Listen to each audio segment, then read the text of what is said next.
The red warning lights flashed across the mining colony as the solar storm approached. Hyunwoo Kim grabbed his daughter's hand and ran toward their shelter. The ground shook under their feet as the first waves of radiation hit the planet's atmosphere. "Papa, I'm scared," 8-year-old Taemin whispered as they reached their small metal building. "It's okay, little one. We'll be safe inside," Hyunwoo said, sealing the heavy door behind them. He had built this shelter himself after his wife died 2 years ago. It was small but strong, designed to protect them from the dangerous storms that hit their planet. Outside, alien ships lifted off from the colony as different species fled to safety. The Catherians, large cat-like predators, usually disappeared into the deep caves during storms. But something was different this time. The storm was stronger than any they had seen before. Hyunwoo checked his radiation meter. The numbers were climbing fast. Too fast. He looked at Taemin, who was playing with her stuffed animal in the corner. She trusted him to keep her safe, just like her mother had trusted him. He would not let her down. A loud crash came from outside, then another. Hyunwoo looked through the small window and saw creatures running past their shelter. These were not normal animals. The radiation had changed them, made them bigger and more dangerous. Their eyes glowed with a sick yellow light. 3 blocks away, Veltar fought for its life. The large Catherian moved like a shadow, its black fur rippling as it dodged the mutated beasts. Its 2 small cubs hid behind a broken wall, too young to fight, too scared to run. Veltar had lived alone for most of its life. Catherians did not form families like humans did. They mated, raised their young for a short time, then went their separate ways. But these cubs were different. They had been born during the last storm, and something about the radiation had changed them. They were smarter than normal cubs, more aware. A mutated creature, once a peaceful grass-eater, charged at Veltar with teeth like knives. Veltar jumped to the side, but not fast enough. Claws raked across its side, tearing deep wounds. Dark blood fell to the ground. More creatures came. Veltar fought them off, but each battle left it weaker. The cubs cried out in fear as the beasts got closer. Veltar knew it was dying. The wounds were too deep, the blood loss too great. But the cubs needed to live. Veltar had watched the human settlement for months. Most humans feared Catherians and shot at them on sight. But one human was different, the male with the small female child. Hyunwoo Kim. Veltar had seen him many times while hunting near the colony. Once, when Veltar was caught in a metal trap left by other humans, Hyunwoo had found it. Instead of killing the trapped predator, he had carefully freed it and backed, away slowly. No words were spoken, but Veltar understood. This human showed respect, not fear. Another time, Veltar had watched Hyunwoo teach his small daughter to plant seeds in their garden. The human was gentle, patient. He cared for the weak thing and helped it grow strong. Maybe, just maybe, he would do the same for Catherian cubs. Veltar made its choice. Fighting off the last of the creatures, Veltar gathered its cubs and ran toward the human settlement. Each step sent pain through its body, but it did not stop. The cubs followed, trusting their parent completely. Hyunwoo heard scratching at his door. Soft at first, then more urgent. He checked his motion detector. Something large was outside, but it was not moving like the mutated creatures. This movement was controlled, purposeful. "Stay back, Taemin," he whispered, grabbing his plasma rifle. Hyunwoo opened the door just a crack and looked out. His heart stopped. A massive Catherian stood outside his shelter, its dark fur matted with blood. Behind it, 2 small shapes huddled together. Veltar looked at the human through the crack in the door. Slowly, carefully, it pushed its cubs forward. The small ones stumbled on weak legs, scared and confused. Veltar made a soft, chittering sound, the same sound it used to comfort them. Hyunwoo had never seen a Catherian this close before. They were beautiful in a terrifying way. This one was clearly hurt badly, but its eyes were not wild with pain. They were intelligent, calm, almost pleading. The large predator took a step back and gently nudged its cubs toward the door. Then, it made a sound Hyunwoo had never heard before, a low, rumbling noise that seemed to come from deep in its chest. The cubs responded by moving closer to the door, looking up at the human with large, scared eyes. "Papa?" Taemin called from behind. "Him." "What is it?" "A Catherian," Hyunwoo said softly. "And it's babies!" Taemin pushed past her father to look outside. When she saw the cubs, her face lit up. "They're so small. Are they hurt?" Veltar heard the young human's voice and made its decision final. It pushed the cubs forward one more. Time then backed away slowly. The message was clear. Take care of them. "Papa, it wants us to help them," Taemin said, reaching toward the cubs. "Taemin, no! They're dangerous," Hyunwoo warned, but his daughter was already kneeling down. The cubs looked at the small human female. She was not much bigger than they were. Her voice was soft, gentle. When she reached out her hand, they did not run. One of them, braver than the other, took a small step forward. Veltar watched this moment with growing wonder. Its cubs were not afraid of the human child. They were curious, drawn to her kindness. A roar in the distance reminded them all of the danger outside. More mutated creatures were coming. Veltar looked at Hyunwoo one last time, then at its cubs. The human had to choose now. Hyunwoo looked down at Taemin, who was making soft cooing sounds at the cubs. He thought of his wife, who had always said that love was stronger than fear. He thought of the Catherian who had freed him from the trap, showing trust when it could have killed him. "Quickly," he said, opening the door wider. "Get them inside." Taemin gently guided the cubs into the shelter. They followed her, their large eyes never leaving her face. Once they were safe inside, Hyunwoo looked back at Veltar. The great predator was already walking away, disappearing into the storm. Hyunwoo wanted to call out, to offer help, but he knew it was too late. The Catherian had made its choice. Now, he had to live with his. As the door sealed shut, Hyunwoo looked down at the two small aliens in his home. They pressed close to Taemin, who was already giving them names. "This one is Sul," she said, pointing to the braver cub. "And this one is Nari." Hyunwoo had no idea how to care for alien cubs. He did not know what they ate or how they slept. But as he watched his daughter comfort the frightened creatures, he knew he would find a way. Outside, the storm raged on, but inside the shelter, something new was beginning, something that would change everything. 3 weeks had passed since the storm. The colony was slowly returning to normal, but Hyunwoo's life had changed completely. Every morning, he woke up to find two small Catherian cubs sleeping beside Taemin's bed.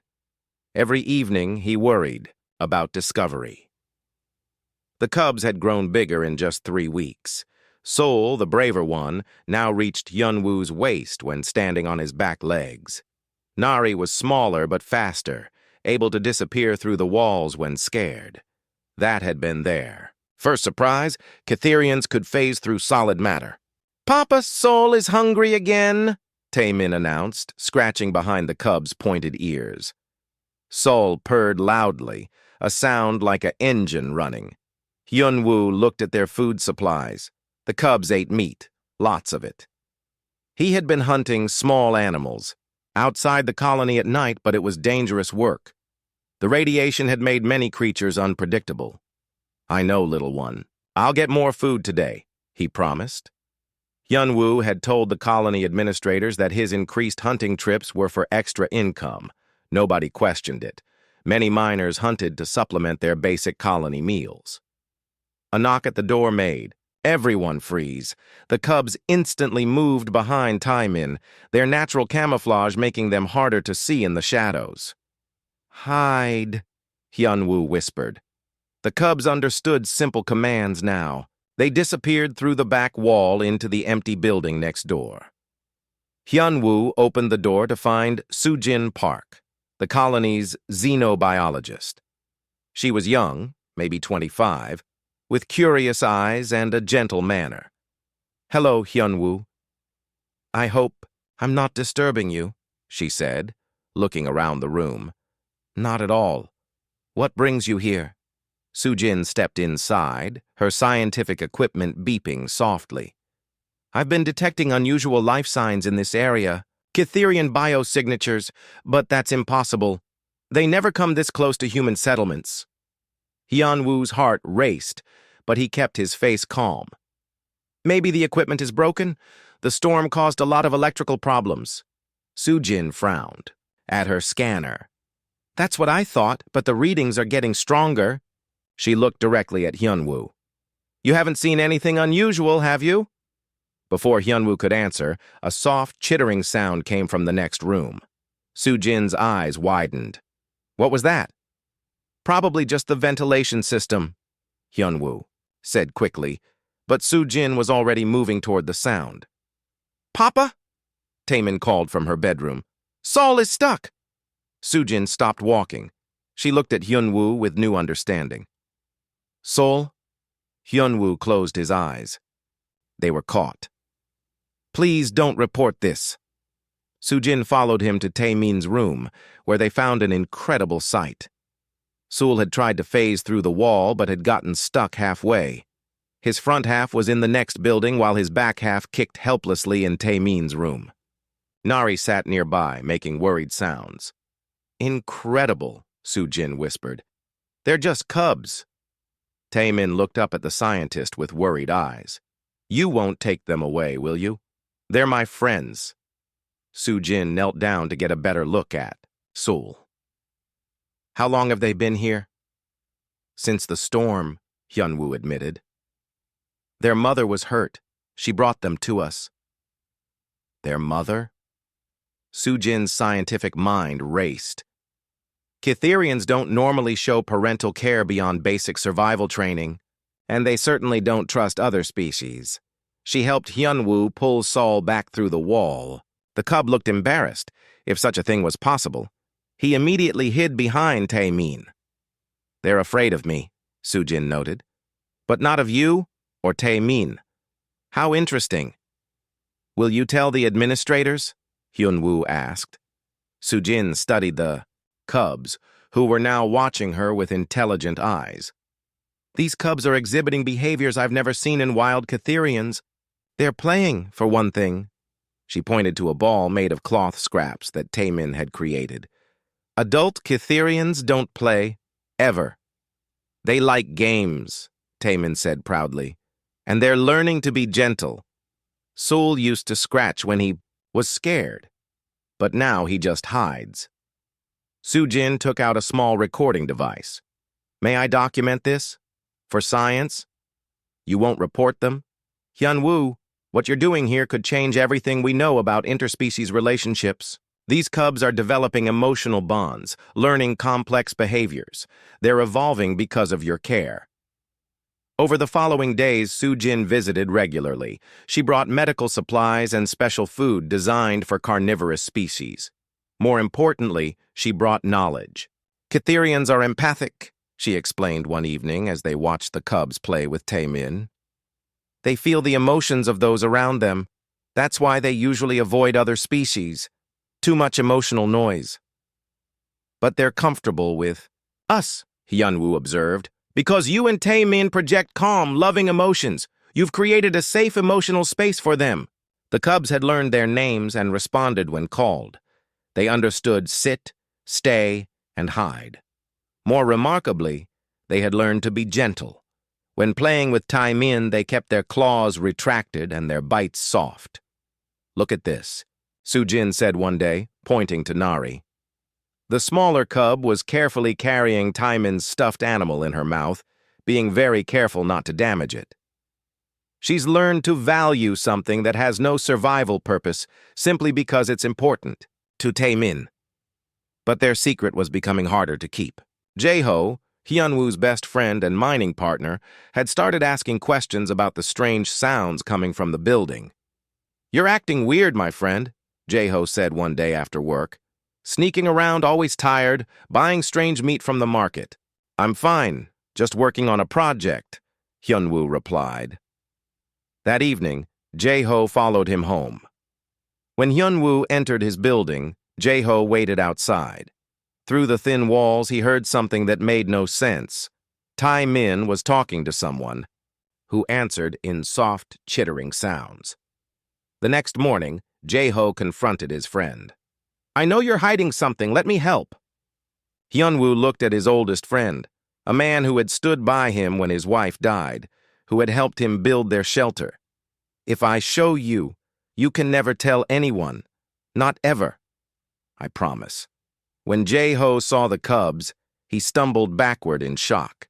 "Those are Catherians. Hyunwoo, they'll exile you if they find out." "I know. Why would you risk everything?" Hyunwoo watched Tae-min teaching Sul how to stack blocks. The cub was concentrating hard, his large paws clumsy but determined. When the blocks fell down, Sul made a frustrated sound, but Tae-min just smiled and helped him start over. "Because they needed help," Hyunwoo said simply. And look what happened. Jae-ho watched the interaction with growing amazement. The cubs weren't acting like wild predators. They were acting like children. How is this possible? Soo-jin says it's because they're empathic. They feel our emotions and learn from them. Sul finally managed to stack 3 blocks. He looked at Tae-min with bright eyes, clearly proud of his achievement. Tae-min clapped her hands and Sul purred loudly. "He's happy," Jae-ho whispered. "He's actually happy about stacking blocks. They're learning joy," Soo-jin said, entering the room. "Adult Catherians feel satisfaction from successful hunts, but joy? That's something new." As the weeks passed, more changes appeared. The cubs began to comfort Tae-min when she was sad about her mother. They would press close to her and purr until she felt better. They started bringing her small gifts, pretty stones, interesting leaves, anything they thought might make her smile. "They're learning love," Soo-jin documented in her secret reports. "Not just pack loyalty or survival bonding, but genuine affection." But their world was about to change again. Security Chief Lee Yun-ji had noticed unusual patterns in the colonies, waste disposal and food purchases. Someone was consuming far more meat than normal, and there were strange organic traces in the air filtration system. An investigation was coming, and Hyunwoo's secret family was running out of time. In the rocky hills outside the colony, Veltar watched through the scope he had taken from an abandoned mining station. The great Catherian had survived the storm, barely. Deep scars crossed its side where the mutated creatures had torn flesh and fur. But it was alive, and more importantly, it could see its cubs. Every day for 2 months, Veltar had watched the impossible. Through the windows of the human building, it observed its offspring doing things no Catherian had ever done. They played games with no survival purpose. They showed affection to beings outside their species. They had learned to control their natural phasing ability instead of using it randomly when scared. Sol and Nari were growing strong, but they were also growing different. This morning was no different. Veltar watched as the small human female, Tae-min, led the cubs outside for their daily exercise. But instead of hunting practice, she had them jumping through hoops made of metal wire. The cubs seemed to enjoy this meaningless activity. Veltar's mind struggled to understand. In Catherian culture, cubs learned to hunt, to fight, to survive alone. These cubs were learning to cooperate, to please others, to find joy in simple tasks. A sound behind Veltar made it turn. 3 other Catherians approached through the rocks. Grimtalk, the old pack leader, moved with the confidence of age and experience. Behind him came Sekra and Dolvin, younger but still wise in the ways of their people. Veltar chittered a greeting, but did not move from its watching position. "Show us," Grimtalk commanded in the clicking language of their species. "Show us these cubs who have forgotten their nature." Veltar pointed toward the colony. The other Catherians took positions where they could observe without being seen. What they saw challenged everything they believed about their species. Sul was carefully carrying a bucket of water for Taemin, moving slowly so he would not spill it. When he successfully delivered it without dropping any, Taemin praised him with words and gentle touches. Sul's response was not the proud independence of a successful hunter, but something entirely new. He seemed to glow with happiness at pleasing another being. "This is wrong," Sekra hissed. "Cubs should learn strength, not submission to other species." "It is not submission," Veltar replied. "Watch longer." As if responding to their conversation, a situation developed in the colony yard. A maintenance robot malfunctioned and began moving toward Taemin with sparking electrical parts. The little girl stepped backward in fear. Instantly, both cubs moved to protect her. Sol positioned himself between Taemin and the robot, while Nari phased partially through the ground to approach from another angle. Working together, they disabled the machine, Sol jumping on it while Nari used her phasing ability to disconnect important parts from inside. "They protect the weak human," Dolvin observed. "But why?" Veltar had wondered this same thing. "Because she protects them. Because she cares for them. They have learned to return care with care." "Impossible," Grimtalk declared. "Catherians take what they need. We do not form bonds outside our species." "Then explain what you see," Veltar challenged. They continued watching. Over the next hour, they observed behaviors that should not exist. The cubs sharing their food with Taemin, even though she could not digest meat properly. Sul bringing Taemin a flower he had found, serving no purpose except to make her smile. Nari curling up next to the human child when she sat down to rest, offering comfort with no benefit to herself. "They have been contaminated," Sekra declared. "The human emotions have infected them. Or," Veltar said quietly, "they have learned to be more than we ever were." Inside the colony, Hyun-woo was facing his own crisis. Security Chief Lee Yun-ji had requested a meeting with him, and her tone suggested it was not social. "Mr. Kim," she said as he entered her office, "we need to discuss some irregularities." Hyun-woo sat down, trying to appear calm. "What kind of irregularities?" Lee Yun-ji activated a holographic display showing charts and graphs. "Food consumption in your sector has increased by 300%. Air filtration systems are detecting unknown organic compounds, and several people have reported strange sounds at night. I don't know what to tell you. Everything seems normal to me.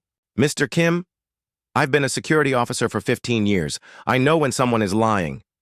She leaned forward. "What are you hiding?" Before Hyun-woo could answer, an alarm sounded throughout the colony. The emergency warning system activated, announcing, "An approaching threat. Unknown alien signatures detected. All personnel to secure positions immediately." Lee Yun-ji grabbed her weapon and communications device. "All units report to defensive positions. We have multiple large predator signatures approaching from the eastern hills." Through her office window, they could see them coming. 4 massive Catherians moving across the rocky ground toward the colony.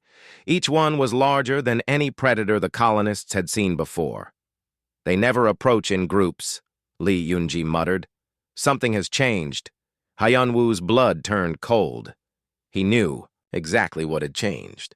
The Catherians had come for their cubs. He ran from the office toward his building, ignoring Lee Yun-ji's shouts behind him. The colony's defense systems activated, creating an energy barrier around the settlement. But Hyun-woo knew that barrier would not stop determined Catherians for long. At his building, he found chaos. Jae-ho was there with Soo-jin, both trying to calm Taemin and the cubs. Sul and Nari could sense the approaching Catherians and were becoming agitated. "They're here for them, aren't they?" Sujin asked. "Yes," Hyunwoo said. "We have to hide them." "Papa, what's happening?" Taemin asked, holding on to Sul, who was trembling with anxiety. "Sul's family has come to find him," Hyunwoo explained gently. Taemin's eyes filled with tears. "Are they taking him away?" Outside, the 4 Catherians had stopped at the colony's energy barrier. They made no aggressive moves, but their presence was enough to terrify the human colonists. Colony Administrator Kang Woo-hyun activated the external communication system. "Unknown alien entities, you are approaching a human settlement. State your intentions or withdraw immediately." The Catherians did not respond to human speech, but Grimtalk stepped forward and made a series of complex sounds. To the humans, it was meaningless noise, but every Catherian in the area understood the message. "We come for our young. Return them, and we will leave in peace." Inside the colony, panic spread as word of the demand reached the administrators. But nobody understood what the Catherians wanted because nobody knew about Sul and Nari, except Lee Yunji, who was beginning to piece the clues together. She found Hyunwoo's building surrounded by nervous colonists. Through the windows, she could see shapes moving inside, shapes that were too large and moved too fluidly to be human. "Open the door, Mr. Kim," she called out. "Now!" Hyunwoo looked at his daughter, who was crying while holding onto both cubs. Sul and Nari pressed close to her, offering what comfort they could to their human sister. "I won't let them take you," Taemin whispered to the cubs. Sol looked up at her with large, intelligent eyes. Then he did something that amazed everyone in the room. He gently licked the tears from her face and made a soft sound that was unmistakably an attempt at human speech. "Taemin," he managed to say. It was the first time anyone had heard a Catherian attempt to speak a human name. Outside, the standoff continued. The 4 adult Catherians waited patiently, while the human colonists grew more nervous by the minute. Weapons were charged, barriers reinforced, emergency protocols activated, but in a small building in the colony's residential sector, something more important was happening. A human family was saying goodbye to the alien children they had learned to love, while those same children were choosing between the call of their blood and the bonds they had formed with their hearts. The choice they made would determine not just their own future, but the future of every relationship between their species. And outside, hidden in the hills, Veltar watched its cubs prepare to make the most important decision of their young lives. The confrontation came suddenly. Lee Yunji burst through Hyunwoo's door with 3 security officers behind her. Their weapons were drawn but not aimed, showing they were ready for anything but hoping to avoid violence. "Step away from the alien." "Predators," Lee Yunji commanded. Taemin moved protectively in front of Sol and Nari, her small arms spread wide. "They're not predators! They're my brothers!" "Taemin, get back," one of the officers warned. "Those creatures are dangerous." Sul and Nari pressed close together behind Taemin. They could have phased through the walls to escape, but they chose to stay. Their loyalty to their human family was stronger than their fear. "They haven't hurt anyone," Hyunwoo said, stepping beside his daughter. "They've been living with us for 2 months." 2 months? Lee Yunji stared at him in disbelief. "You've been harboring dangerous aliens for 2 months?" "They're not dangerous," Sujin spoke up, her scientific authority giving weight to her words. "I've been studying them. These cubs have developed beyond normal Catherian behavior patterns. They're capable of emotional bonds, cooperative learning, and social integration." Outside, the sounds of the colony's defense preparations grew louder. The 4 adult Catherians waited at the barrier, their patience wearing thin. Dr. Choi Young-sik, the colony's psychologist, arrived at the scene. He had been called to help with the crisis and was amazed by what he found. "Remarkable," he said, observing the cubs' protective stance around Taemin.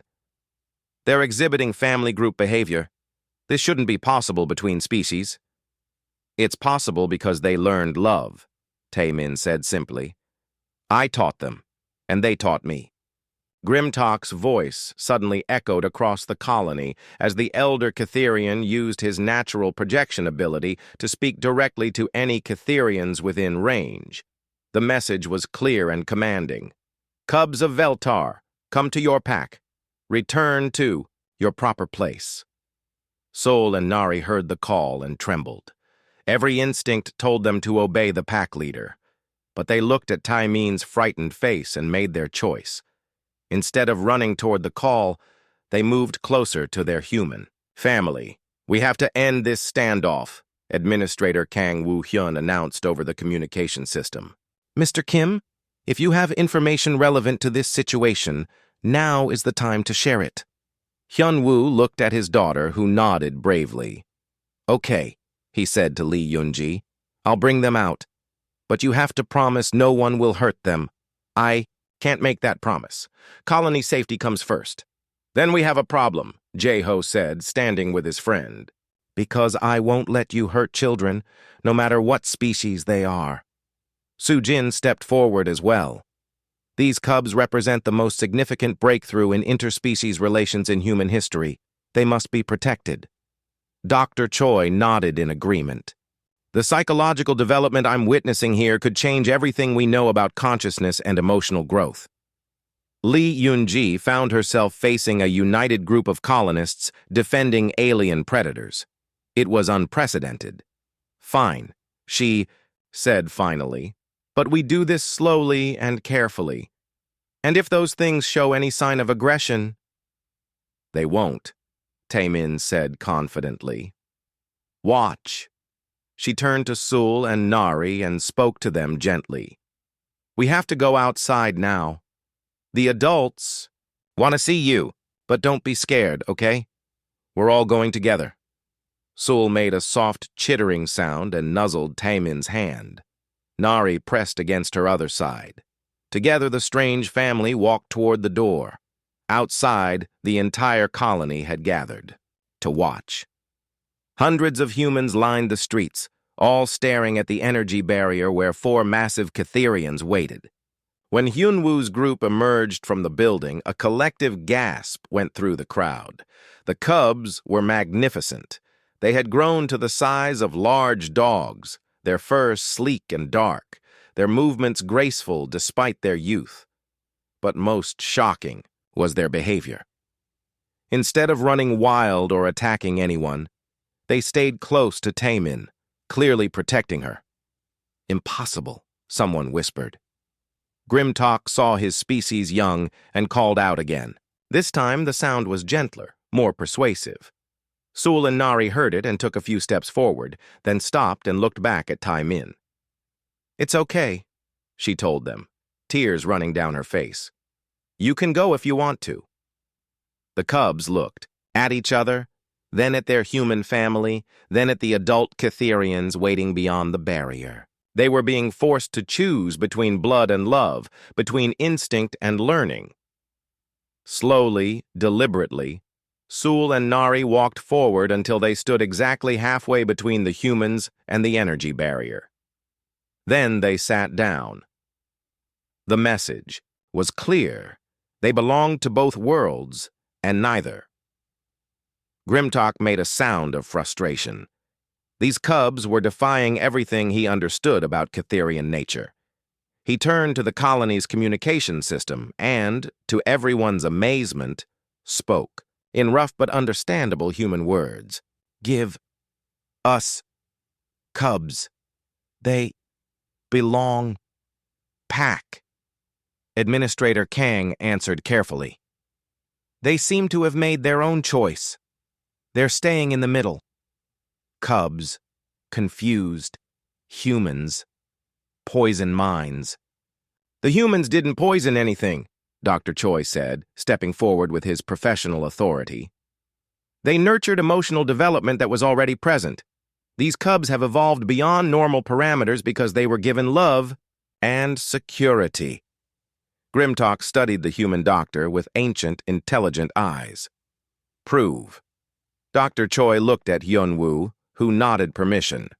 The psychologist approached Sol and Nari carefully. The cubs watched him but didn't move from their chosen position.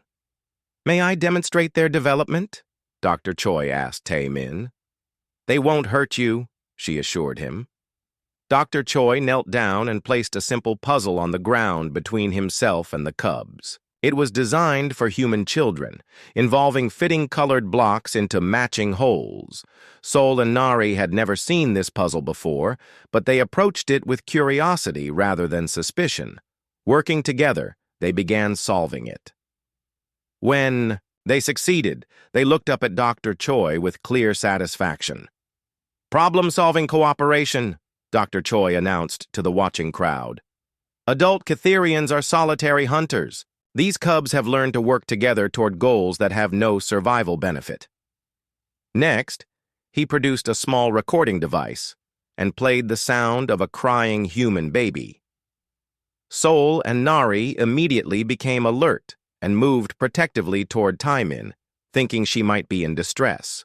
Empathic response to distress calls outside their species, Dr. Choi explained. They've learned to care about the welfare of others. Finally, he asked Tae-min to pretend to be hurt.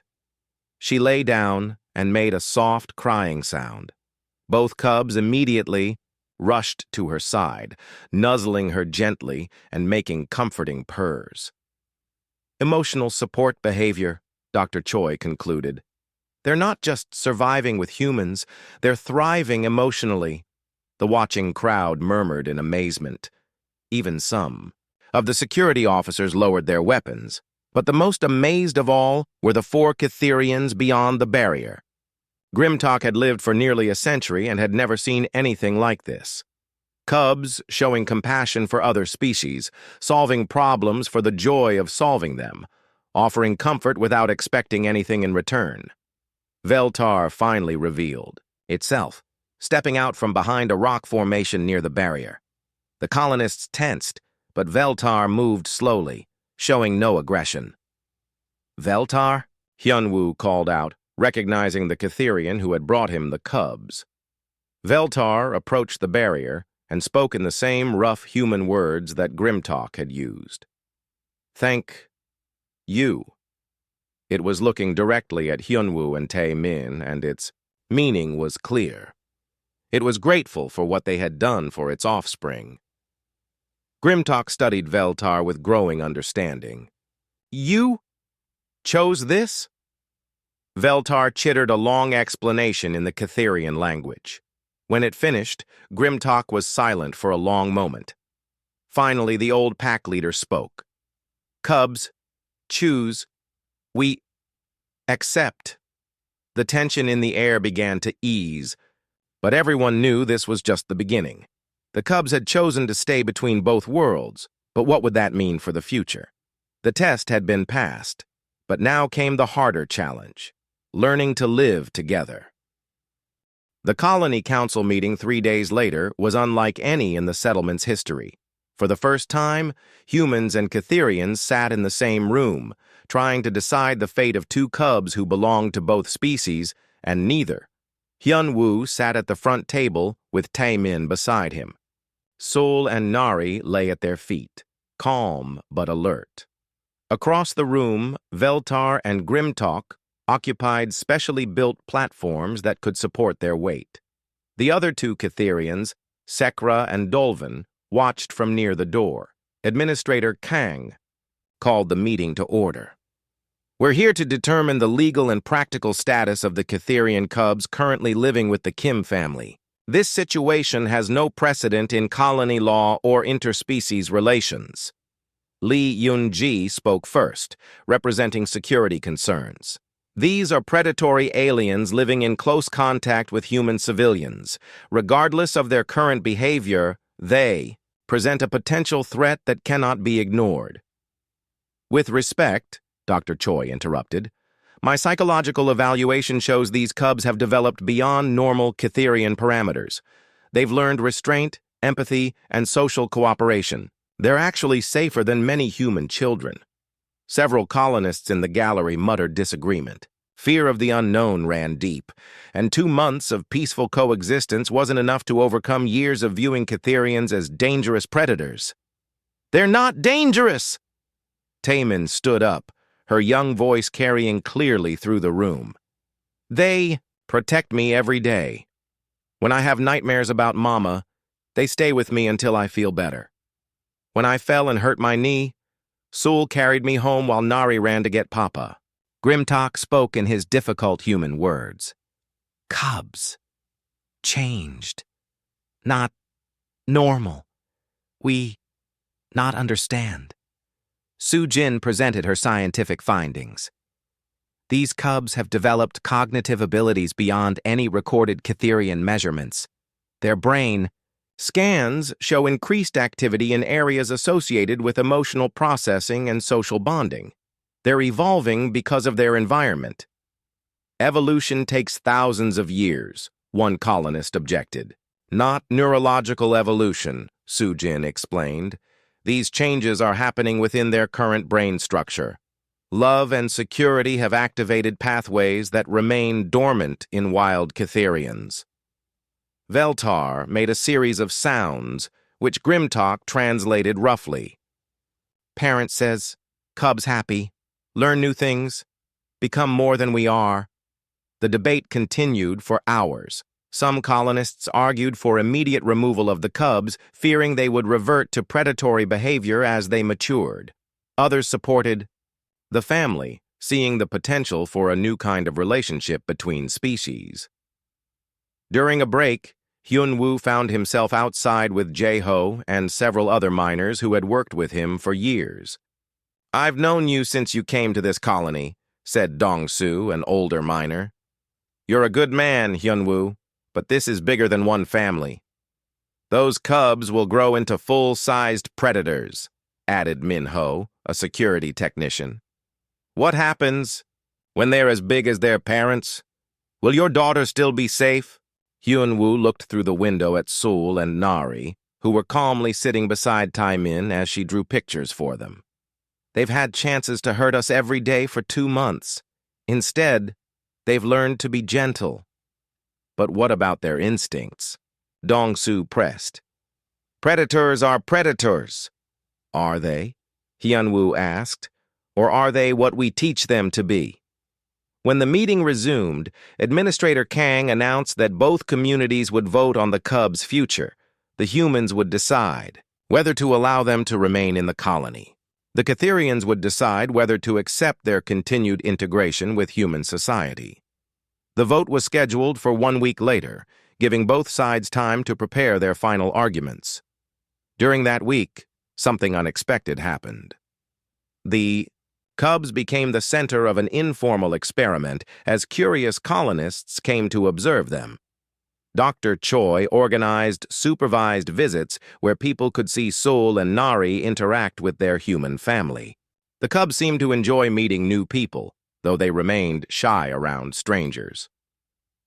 Engineer Park Sung-min brought his mechanical toys to see how the cubs would react. Instead of destroying them, Sul and Nari learned to play with them carefully, even helping to fix one that broke. Teacher Yoon Hee-jin brought children from the colony school. She was amazed to watch Sul and Nari adjust their play style to match each child's age and temperament. With younger children, they were incredibly gentle. With older ones, they engaged in more active games. They're reading emotional cues and responding appropriately, Dr. Choi noted. This level of social intelligence is unprecedented, but not everyone was convinced. Security Officer Kim Tae-ho organized a group of colonists who demanded the cubs' removal. "Today they're playing games," he argued. "But what happens when their hunting instincts fully develop? What happens when they decide humans look like prey?" The Catherian community was equally divided. Grimtalk had called other packs from across the region, and representatives arrived daily to witness the phenomenon. Some, like Elder Mordak from the Northern Territories, viewed the cubs as contaminated. "They have forgotten their nature," Mordak declared. "They are neither Catherian nor truly alive." Others, particularly younger Catherians, were fascinated by the possibilities. Zekthar, barely past cubhood himself, spent hours watching Sul and Nari through the colony's perimeter. "They are more than we are," Zekthar communicated to his pack. "They know joy without purpose, love without survival benefit. Perhaps this is evolution." Veltar remained neutral in the debates, but its actions spoke clearly. Each day it brought small gifts for its cubs, interesting stones, rare flowers, sometimes food they particularly enjoyed. It was learning from the humans that caring could be expressed through thoughtful gestures. The most dramatic moment came 5 days before the vote. A mining accident trapped 3 workers in a collapsed tunnel. The rescue team was working frantically, but the tunnel was unstable and dangerous. Sul and Nari heard the distress calls and immediately wanted to help. Their phasing ability would allow them to reach the trapped miners safely. "Absolutely not," Li Yunji declared when Hyunwoo suggested it. "I won't risk alien predators near injured humans." "They're not predators," Taemin insisted. "They want to help." "It's too dangerous," Administrator Kang agreed with security, but the cubs had already made their decision. Without waiting for permission, Sul and Nari phased through the ground toward the collapsed tunnel. The rescue team watched in amazement as the cubs emerged inside the trapped section and began helping the injured miners. Sol used his strength to move debris while Nari phased medical supplies through the rock walls.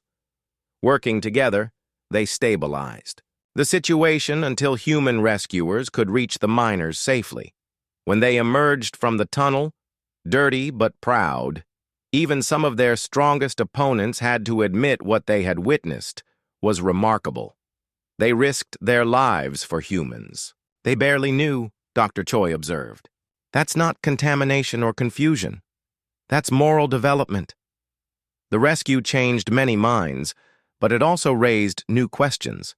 If the cubs were capable of such selfless behavior, what did that mean for the future relationship between species? The vote approached. Both communities struggled with a choice that would set precedent for generations. The cubs continued their daily routine, playing with Taemin, learning from their human family, and growing stronger each day. But everyone knew that everything was about to change. The vote would determine whether Sol and Nari represented the beginning of a new era of cooperation between species or an experiment that had gone too far. In his heart, Hyunwoo believed he already knew the answer. He had seen what love could create when given the chance to grow. The question was whether fear would be stronger than hope when the moment of decision arrived. 6 months after the vote, Hyunwoo stood in his garden watching something that still filled him with wonder every day. Sul and Nari, now nearly full-grown, were teaching a group of mixed human and alien children how to play a game they had invented themselves. The vote had been close. 63% of humans in favor, 58% of Catherians accepting. But it had been enough. Sol and Nari became the first officially recognized interspecies family members in galactic history. "Papa, look!" Taemin called out, now 9 years old and fluent in 3 different alien languages. Sol learned a new trick. Hyunwoo watched, as Sul carefully used his claws to carve a wooden toy for a young Catherian cub who was visiting the colony. The precision required was incredible. One wrong move could destroy hours of work. But Sul had learned patience from his human family, just as he had learned gentleness. "Very good," Hyunwoo praised, and Sul purred with pleasure at the approval. The changes in the colony had been remarkable. What started as an experiment with 2 cubs had grown into something much larger. 5 other interspecies families had formed, inspired by the Kim family's success. The colony now hosted the galaxy's first interspecies development center, where beings from different worlds came to study cooperation and emotional bonding. Dr. Choi had documented changes in all the participants. Human children growing up with alien companions showed increased empathy and problem-solving abilities. The alien youngsters developed emotional intelligence far beyond their species' normal parameters. "They're all becoming something new," Sujin observed. now the director of xenobiological studies. Not human, not their original species, but a bridge between worlds. Veltar approached through the garden, moving with the quiet grace that still commanded respect. The great Catherian had taken up permanent residence near the colony, serving as an unofficial ambassador between species. Its presence reassured visiting Catherians while helping humans understand the deeper aspects of Catherian culture. Veltar! Taemin ran to greet the massive predator, who lowered its head for her to scratch behind its ears. The sight of a human child freely approaching an apex predator still amazed visitors, but it had become normal for the colony residents. Veltar made a series of sounds which Taemin understood perfectly. "It says there are more families coming next week," she translated for her father. "3 ships from the Centauri colonies want to see if this works with their children too." Word had spread through the galaxy about the impossible family and the changes it had created. Xenobiologists, psychologists, and social scientists from dozens of worlds had come to study what they called the Kim effect, the phenomenon of interspecies emotional bonding leading to cognitive and behavioral evolution. But for Hyun-woo, the science mattered less than the simple joy he saw every day. Watching Nari gently comfort a crying human toddler, or seeing Sol share his favorite food with alien visitors, he knew they had discovered something precious. The cubs had grown into magnificent adults, but they retained the capacity for wonder and play that they had learned as children. More importantly, they had become teachers themselves, showing other young beings that differences in species meant opportunities for learning, not reasons for fear. "Mr. Kim?" a voice called from the garden gate. Hyun-woo turned to see a delegation of well-dressed beings from the Galactic Council approaching. Their leader, Ambassador Thexvol from the Rigel system, moved with the formal dignity of high office. "Ambassador," Hyun-woo greeted them respectfully, "what brings you to our colony?" "We've come to invite you to address the Galactic Assembly," Thexvol announced. "Your family's achievements have implications for interspecies relations throughout the galaxy." Hyun-woo looked around his garden, where beings from 6 different worlds were playing together under the watchful eyes of Sul and Nari. "I'm not sure what I could tell them that they can't see for themselves." "You could tell them how it started," the ambassador suggested. "How one human's choice to show compassion changed everything." That evening, Hyun-woo sat with his expanded family around their dinner table. It had been built larger to accommodate Sol and Nari, and the food reflected the dietary needs of multiple species. But the warmth and love were purely universal. "Are we really going to talk to the whole galaxy?" Taemin asked excitedly. "If you want to," Hyun-woo replied. "But remember, we're not special because we're different. We're special because we chose to care for each other." Sol made a sound that had become his way of expressing agreement. Over the months, both cubs had developed their own methods of communication that blended Catherian instincts with learned human expressions. Nari added her own chittering comment, which Taemin interpreted. "She says the important thing isn't that we're an unusual family. It's that we're a real family." Later that night, after the cubs had settled into their sleeping spots beside Taemin's bed, a habit they had never outgrown, Hyun-woo stood outside looking at the stars. Veltar joined him, as it often did during these quiet moments. "Do you think your cubs are happy?" Hyun-woo asked the great predator. Veltar made a complex sound that Hyun-woo had learned meant something like beyond happy. The cubs had found something that wild Catherians never experienced, the joy of belonging to something larger than themselves. "They've changed us all," Hyun-woo reflected. "Not just themselves." This was true.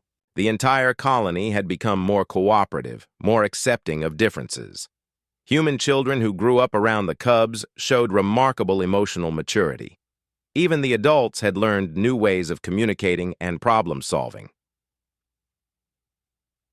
Sujin's latest research showed that every child in the colony, regardless of species, now scored higher on empathy and intelligence tests than control groups from single-species communities. "We're creating a new kind of society," she had told the Galactic Council representatives, "one where diversity of thought and experience leads to innovation and growth." 3 weeks later, Hyun-woo found himself standing before the assembled representatives of 87 worlds. Taemin stood beside him, with Sol and Nari flanking them both.